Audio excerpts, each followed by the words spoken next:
গল্পের নাম ভূতের পাল্লায় ডাকাত। পশ্চিমবাংলার একটি গ্রাম রসময়পুর। গ্রামের পাশ দিয়ে একটি নদী তরতর করে বয়ে চলেছে। যথা সময়ে এই নদীতে জোয়ার ভাটা হয়। নদীপথে নৌকা বোঝাই হয়ে গ্রামের জিনিসপত্র বেশিরভাগ শহরে চালান যায়। আবার দরকার মতো জিনিসপত্র দিয়ে নৌকা বোঝাই করে সব নিয়ে আসে। রসময়পুরের মাঝখান দিয়ে একটা রাস্তা এঁকে বেঁকে চলে গেছে শহরের দিকে। রাস্তাটা খুব চওড়াও নয় আর পিচ ঢালা রাস্তায়ও নয়, ইট সড়কি দিয়ে বাঁধানো রাস্তা। রসময়পুরের প্রায় 5 মাইল দূরে রেল স্টেশন। স্টেশনে নেমে গ্রামবাসীরা পায়ে হেঁটেই অথবা গরুর গাড়িতে চড়ে গ্রামে আসে। সম্ভ্রান্ত আর অর্ধপান লোকেরা পালকিতে বা ডুলিতে চড়ে গ্রামে আসেন। রসময়পুরের হাটটি কিন্তু বেশ বড়। সপ্তাহে 2 দিন মাত্র হাট বসে। হাটের দিন আশপাশের বিভিন্ন গ্রাম থেকে চাষিরা তাদের চাষের ফসল হাটে বিক্রি করার জন্য নিয়ে আসে। জলপথে নৌকা করেও চাষিরা নানা জিনিস নিয়ে আসে হাটে। তাছাড়া হাটে রোজই একটি ছোটোখাটো বাজারও বসে। রোজগার দরকারি জিনিসপত্র বাজারে পাওয়াও যায়। 2-1টা খাবারের দোকান আর তেলেবাজার দোকান, চায়ের দোকানও আছে। গাঁয়ের মানুষ সকাল সন্ধ্যা চায়ের দোকানে গিয়ে বসে চা খায় আর গল্পগুজব করে। বেশ শান্তিপূর্ণ গ্রাম, কোথাও কোনো ঝামেলা ঝঞ্ঝাট নেই। শান্তিপ্রিয় গ্রামবাসীদের কাছে খুবই শান্তির জায়গা। সামান্য খুঁটিনাটি ব্যাপার ছাড়া কারোর সঙ্গে কারোর ঝগড়া বিবাদও নেই। কিন্তু হালে গায়ে ডাকাতির উৎপাত শুরু হয়েছে। তার ফলে গ্রামবাসীরা ভয় পেয়ে গেছে। সেদিন দক্ষিণ পাড়ার রায়বাবুদের বাড়িতে একদল ডাকাত হানা দিয়েছিল। রাত তখন প্রায় 12টা। সবাই খাওয়া দাওয়া সেরে ঘুমিয়েছে। এমন সময় লাঠি সরকি নিয়ে একদল ডাকাত পড়ল বাড়িতে। চাকর দারোয়ানদের মারধর করে বেঁধে তারা বাড়ির ভেতর ঢুকে কর্তাকে বেঁধে সিন্ধুকের চাবি নিয়ে টাকা পয়সা গয়না পত্তর সব নিয়ে চলে গেল। গোলমাল শুনে পাড়ার লোকজন সব ছুটে এলো বটে, কিন্তু ডাকাতদের দেখা গেল না। তারা তখন অন্ধকারে গা ঢাকা দিয়েছে। রসময়পুরের মাইল খানেকের মধ্যেই পুলিশ থানা। সকালেই পুলিশ থানায় সংবাদ দেওয়া হলো। থানার বড়বাবু, পুলিশ ইন্সপেক্টর আর কয়েকজন পুলিশ কনস্টেবল নিয়ে জিপে করে চড়ে এলেন। তদন্ত শুরু হলো। পাড়া প্রতিবেশীদের বিভিন্নভাবে জেরা করাও হলো। কেউ কিছু বলতে পারল না। 2-1জনের মুখে শুধু এইটুকু জানা গেল যে তারা পূর্ব দিকে গেছে। এর বেশি আর কিছু জানা গেল না।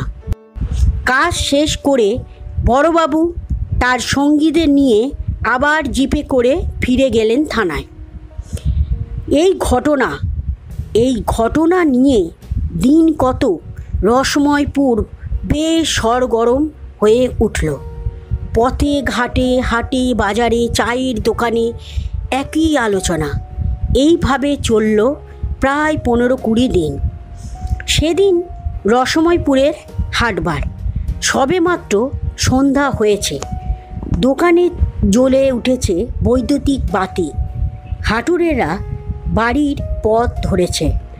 গাড়োয়ানরাও গরুর গাড়ি নিয়ে তাদের সব দরকারি কাজ সেরে জিনিসপত্র বোঝাই করে বাড়ির দিকে যাবার জন্য তৈরিও হয়েছে। হাটে তখনও কিছু কিছু লোক আছে।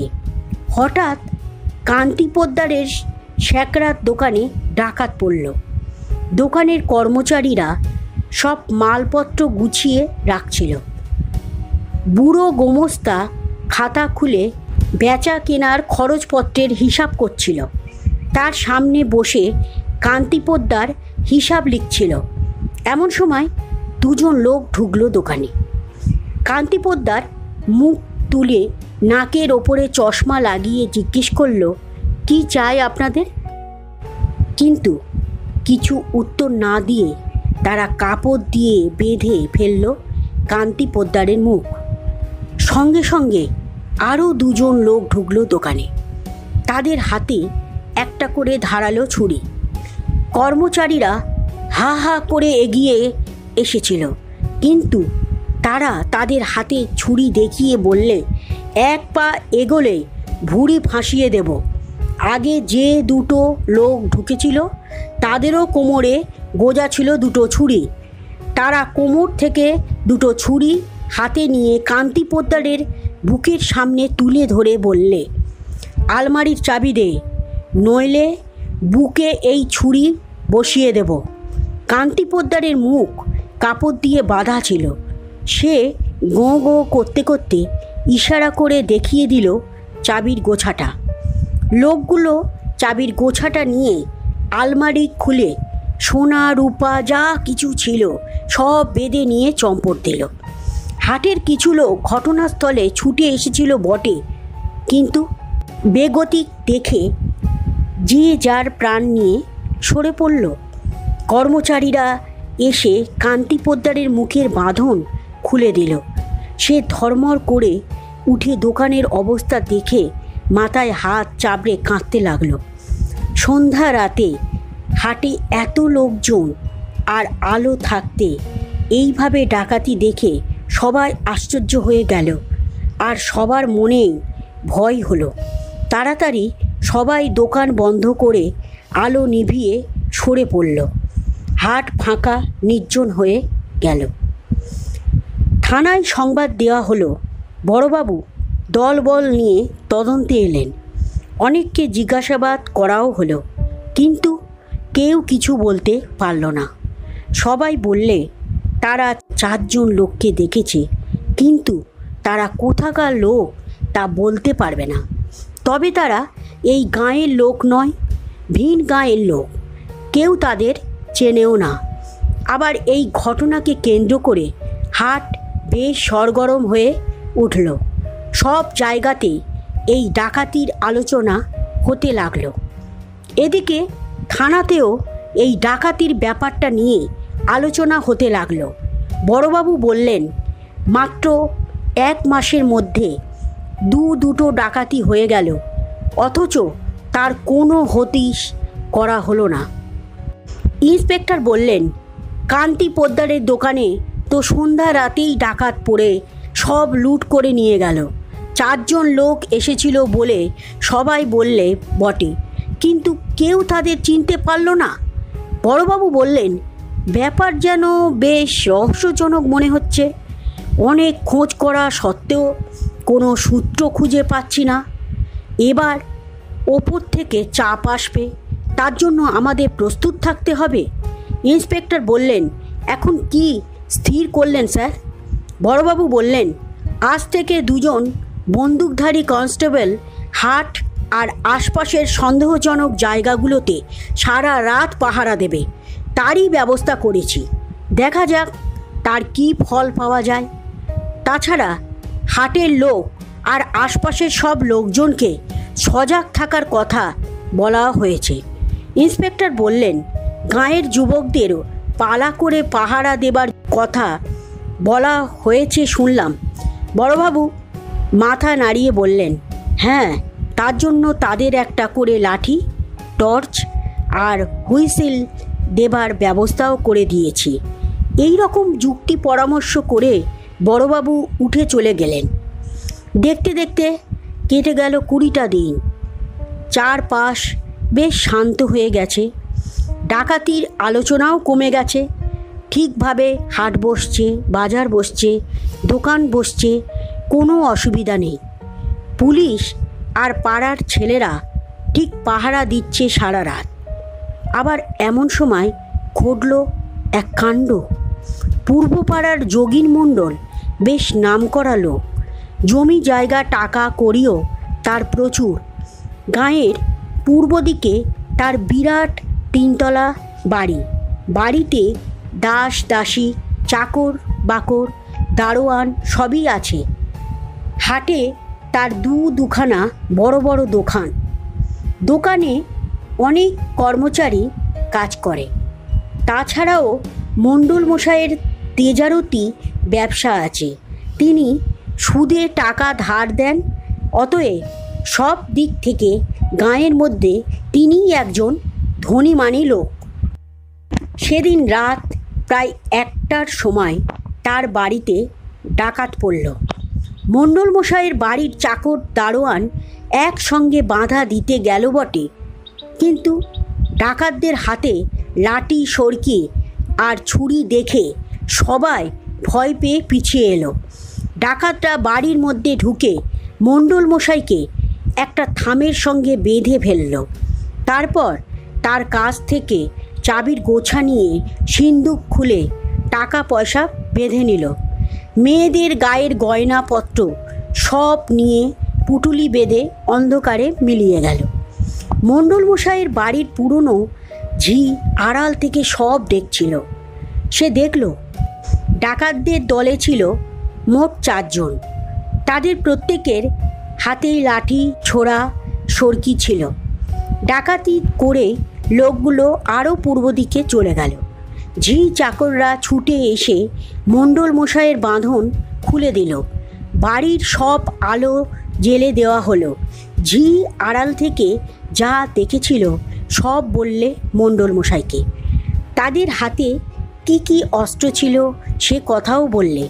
তারপর তারা পূর্ব দিকে পালিয়েছে সে কথাও বললে। সব কথা শুনে মণ্ডল মশাই বললেন, কিন্তু পূর্ব দিকে তো কিছুটা দূরে বিরাট ফাঁকা মাঠ, তারই কিছুটা দূরে একটা ভাঙা বাঁধ। লোকে একে ভাঙা বাঁধ বলে। বহুদিন আগে এটাই ছিল নদীর বাঁধ। তারপর বন্যায় বাঁধ ভেঙে যায়, নদীও সরে সরে যায় খানিক দূরে। এখন সেখানে নতুন বাঁধ হয়েছে। সেই বাঁধের ওপর দিয়েই লোকজন যাতায়াত করে। ভাঙা বাঁধ অকেজো হয়ে পড়ে আছে। বাঁধের ওপর এখন বাবলা গাছের বন। তাছাড়া আরও অনেক বড় বড় গাছ আছে, ছোট ছোট ঝোপঝাড়ও আছে। নতুন বাঁধের একপাশে নদীর তীরে গাঁয়ের শ্মশান। এই শ্মশানে কয়েকখানা গাঁয়ের সপ্তাহ করা হয়। পরের দিন সকালেই থানায় ডাকাতির সংবাদ জানানো হলো। বড়বাবু তার দলবল নিয়ে তদন্ত করতে এলেন। সকলকে তিনি জিজ্ঞাসাবাদ করলেন। রাত্রে যে 2 জন কনস্টেবল পাহারা দেয় তাদের আর পাহারায় যুবকদেরও ডাকা হলো। সকলকে জিজ্ঞাসাও করা হলো তারা কিছু দেখেছে কি না। কনস্টেবল আর যুবকরা সকলেই বললে, গভীর রাতে কয়েকজন লোক অন্ধকারে পূর্ব দিকে চলে গেছে, তারপর আর কিছুই বলতে পারবো না। মণ্ডল মশাইয়ের ঝিটা বললে, তারা দলে 4 জন ছিল দারোগাবাবু। সকলেরই ছুরি, লাঠি, সড়কি ছিল। ডাকাতি করে তারা পূর্ব দিকে পালিয়েও গেছে। বড়বাবু ইন্সপেক্টরকে বললেন, চলো একবার পূর্ব দিকটা দেখা যাক। এই কথা বলে তিনি দলবল নিয়ে পূর্ব দিকে গেলেন বটে, কিন্তু সেখানে গিয়ে কিছুই দেখতে পেলেন না। দূর থেকে ভাঙা বাঁধ আর গাছগাছালির বন দেখলেন। থানার অফিসারদের চিন্তার বোঝা বেড়ে গেল, কারণ ওপরওয়ালার কাছে কি কৈফিয়ত দেবেন তারা। সারা দিন কেটে গেল। সূর্য পাটে বসল। পৃথিবীর বুকে নেমে এলো সন্ধ্যার অন্ধকার। ক্রমে ক্রমে অন্ধকার ঘনিয়ে আসতে লাগলো। সেদিন রাতের অন্ধকারে আগেকার দিনের ডাকাতি করা টাকা পয়সা, গয়নাপত্র নিয়ে ভাঙা বাঁধে একটা গাছতলায় এসে ডাকাতরা বসলো সব ভাগ করতে। হঠাৎ অন্ধকারের ভেতর থেকে বেরিয়ে এলো একজন রহস্যময় মানুষ। তার সারা দেহটা কাপড়ে ঢাকা, মুখখানা অন্ধকারে ভালোভাবে দেখা যাচ্ছে না। লোকটা সেখানে এসেই বললে, এখানে তোরা কি করছিস? একজন ডাকাত বললে, তোর পিণ্ডি চটকাচ্ছি। সেই কথা শুনে সেই রহস্যময় লোকটা বললে, ডাকাতির মাল ভাগ করছিস বুঝি? বেশ, কয়েকদিন ধরে তোরা সকলের চোখে ফাঁকি দিয়ে ডাকাতি করে বেড়াচ্ছিস। খুব সাহস বেড়েছে তোদের। তোদের পুটলিতে যা আছে ভালোই ভালোই আমার হাতে তুলে দে, নইলে ভালো হবে না। তার কথা শুনে একজন রেগে উঠে দাঁড়িয়ে তার দিকে হাতে লাঠি ছুঁড়ে মারল। কিন্তু আশ্চর্য, লাঠিটা যেন শূন্যে মিলিয়ে গেল। সেই রহস্যময় লোকটা হো হো করে বিকট হাসি হেসে উঠল। তখন দ্বিতীয় ডাকাতটা তার হাতের সরকি ছুঁড়ে মারল। সেই রহস্যময় লোকটা সরকিটা বাঁ হাতে করে ধরে টুকরো করে দিল। এইভাবে 4টি ডাকাতকে ঘায়েল করে লোকটা একটা ভয়ঙ্কর মূর্তি ধারণ করল। সেটা একটা কঙ্কাল। কি ভয়ঙ্কর সেটা দেখতে! চোখের দুটো গর্ত থেকে যেন আগুন ঠিকরে বেরোচ্ছে। সেই ভয়ঙ্কর মূর্তি দেখে ওরা উঠে পালাবার চেষ্টা করল, কিন্তু সেই রহস্যময় কঙ্কালটা এগিয়ে এসে কারোর পা, কারোর হাত মুচড়ে ভেঙে দিল। ডাকাতগুলো সেখানে পড়ে পড়ে কাঁদরাতে লাগলো। আর কঙ্কালটা সেই টাকা কড়ি আর গয়নার পুটলি নিয়ে সেখান থেকে অদৃশ্য হয়ে গেল। সোনার গয়না আর টাকার কড়ি পুটলি নিয়ে ভাঙা বাঁধের একটা ঝাঁকড়া বটগাছের কোটরে লুকিয়ে রেখে চলে গেল। ডাকাতগুলো সেই বনের মধ্যে পড়ে রইল। এদিকে থানার ভেতর তখন বড়বাবু তার দলবল নিয়ে ডাকাতির আলোচনা করছিলেন। তার মাথার দিকের জানলাটা খোলা ছিল। বাইরে বন্দুকধারী পাহারাদার পাহারা দিচ্ছে। এমন সময় একজন লোক এসে থানায় ঢুকে বড়বাবুকে নমস্কার করল। বড়বাবু জিজ্ঞাসা করলেন, কে আপনি? কি চান? লোকটা বললে, আমার নাম বললে আপনি চিনতে পারবেন না, তবে এই গাঁয়েরই একজন বলতে পারেন। বড়বাবু জিজ্ঞাসা করলেন, আবার কি ডাকাতি হয়েছে নাকি গ্রামে? লোকটা বললে, না, ডাকাতি হয়নি, তবে ডাকাতদের সংবাদ আছে। কথা শুনেই বড়বাবু চেয়ার ছেড়ে যেন লাফিয়ে উঠলেন। তিনি জিজ্ঞাসা করলেন, কোথায় ডাকাতি হবে? থানায় আরও যারা ছিলেন তারা সবাই উঠে দাঁড়িয়েছেন। লোকটা বললে, ডাকাতি হবে না, তবে ডাকাতদের দেখতে পাবেন। বড়বাবু জিজ্ঞাসা করলেন, কোথায় সেই ডাকাতরা? লোকটা বললে, যদি ডাকাতদের ধরতে পারেন তাহলে চলে যান ভাঙা বাঁধের ধারে। সেখানে বাবলা বনের ধারে একটা বটগাছের তলায় গেলেই ডাকাতদের দেখতে পাবেন। এক্ষুনি যান, দেরি করবেন না। বড়বাবু বললেন, আপনিও আমাদের সঙ্গে চলুন। লোকটা বললে, আমার আপনাদের সঙ্গে যাওয়া চলবে না, তবে আপনারা এক্ষুনি যান, আমাকে ঠিক সময় মতো সেখানে দেখতে পাবেন। এই বলে লোকটা অদৃশ্য হয়ে গেল। বড়বাবু কিছুটা আশ্চর্য হয়ে গেলেন বটে, কিন্তু দেরি না করে রিভলভার, বন্দুক, টর্চ আর জিপ নিয়ে প্রস্তুত হয়ে বেরিয়ে পড়লেন লোকটার কথা মতো সেই ভাঙা বাঁধের উদ্দেশ্যে। ভাঙা বাঁধের কাছে গিয়ে বড়বাবু দলবল নিয়ে নেমে বাবলা বনের ধারে বটগাছের তলায় গিয়ে দেখলেন হাত পা ভাঙা 4টে লোক মাটিতে পড়ে কাতরাচ্ছে।